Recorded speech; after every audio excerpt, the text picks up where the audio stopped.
農曆新年對唔少香港人嚟講，只係一個長假期，過年嘅氣氛越嚟越薄弱。我哋今日嚟到港島其中一條最老嘅村落薄扶林村，去感受一下新年嘅氣氛。薄扶林村每逢中秋節都會舞火龍慶祝，唔知佢哋新年又會有啲乜嘢搞作呢？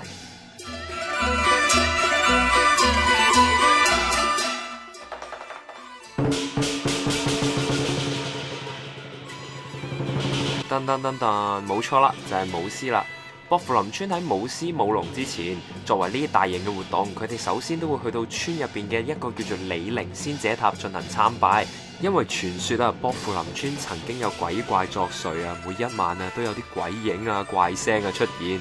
後嚟有一個村民夢見李靈仙者，而且李靈仙者亦答應村民驅走惡靈。自此之後，全村安享太平。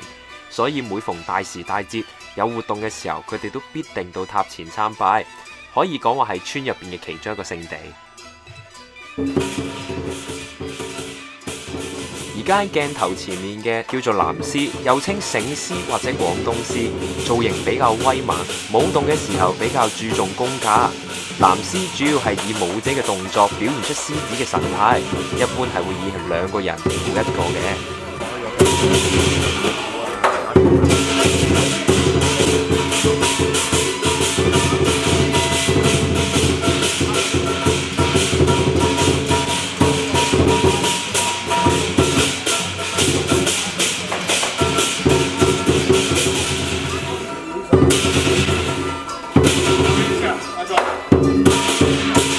參拜完李靈仙者塔之後，佢哋就會走到去旁邊嘅西國大王廟參拜。當年嘅薄扶林村旁邊嘅牛奶公司請咗唔少嘅福建人，又稱學老人嚟打工，而且喺村嘅外圍住落嚟。西國大王就係佢哋所信奉嘅主要神明之一，所以亦成為薄扶林村節慶舞火龍同埋舞獅嘅必到之地。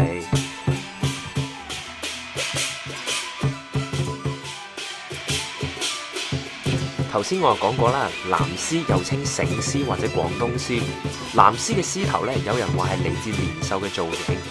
藍獅嘅頭上面有一隻角，以前咧係用鐵鎖做嘅，因為咧以前咧喺舞獅嘅過程可能會有打鬥嘅發生，所以佢哋就係身穿利器，以防不時之需噶啦。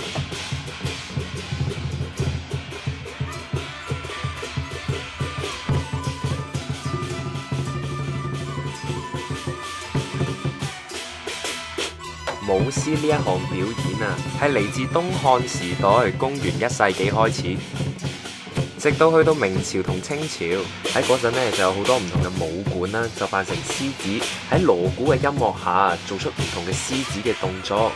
喺中國民間嘅傳統入邊，因為舞獅係可以辟邪驅鬼，所以每逢節日，例如開張慶祝啊、迎春節會啊，佢哋都中意打鑼打鼓、舞獅助慶嘅。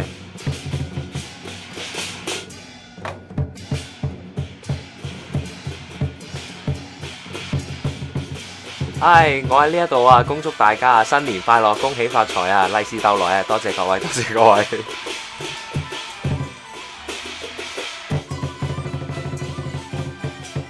等等等等，你唔係以為完啊嘛？其實啊，佢哋呢一度只係佢哋今日嘅開始咋。佢哋之後呢，仲會去到村入邊，逐家逐戶咁拜訪。拜訪嘅過程啊，亦相當精彩啊！舞獅啊，就當然係唔少得彩青啦。薄扶林村本身其實屬於一條農村，所以一般人呢都比較喜歡用水盤青，寓意盆滿缽滿。採水盤青嘅過程啊，亦並非簡單啊！舞獅嘅人啊，要跳上去盤上面，然後做一連串嘅動作，喺度跳下跳下，你都咪話唔難啊！尤其喺呢一個時候啊，天氣係有少少天公不造美，落起咗微微雨粉，地下有少少濕滑啊！我睇到嘅時候已經覺得好跣啦，我嗰陣仲喺度諗緊，佢跳上會唔會唔小心跣親㗎？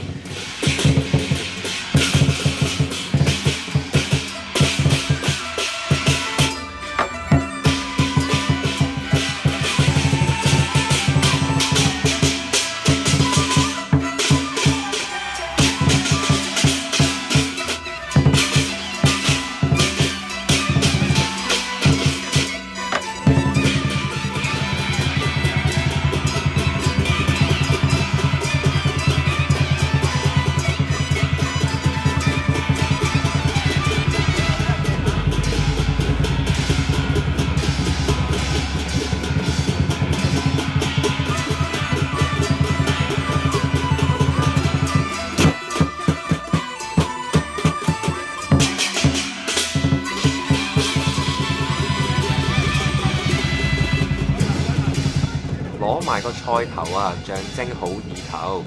唔知大家頭先有冇人留意到，其實喺水盤入邊係有一支水嘅呢？又唔知大家估唔估到有咩用呢？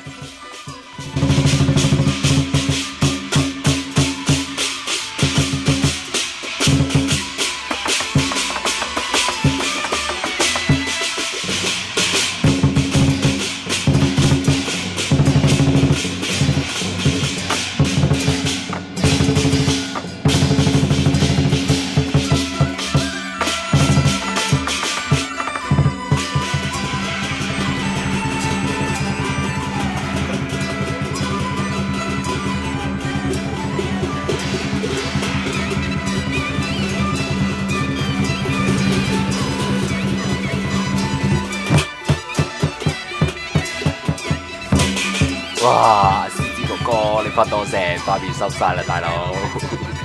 不過算啦，水為財啊，中國人嘅社會就係咁樣噶啦。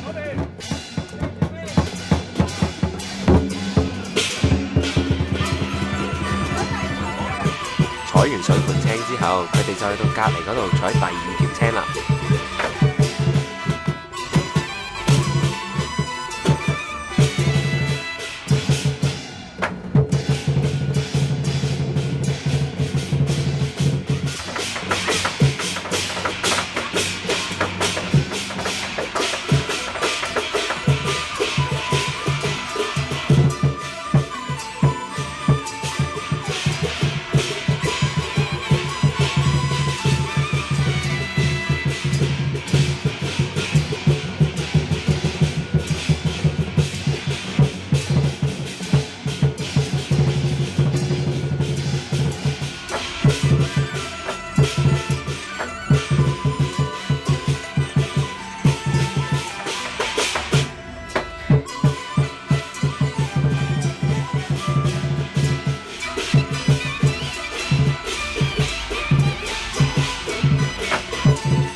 佢哋喺村口採完幾條青之後，就入到村入邊逐家逐戶到訪。但係因為村路比較窄，而我又唔係咁熟，所以咧我就冇跟住佢哋行啦。所以小編我就喺呢一度祝大家新年快樂，心想事成，萬事如意。最重要嘅係恭喜發財啦！如果想睇到我哋更多嘅片嘅話，記得留意我哋 Facebook 啦。各位，拜拜。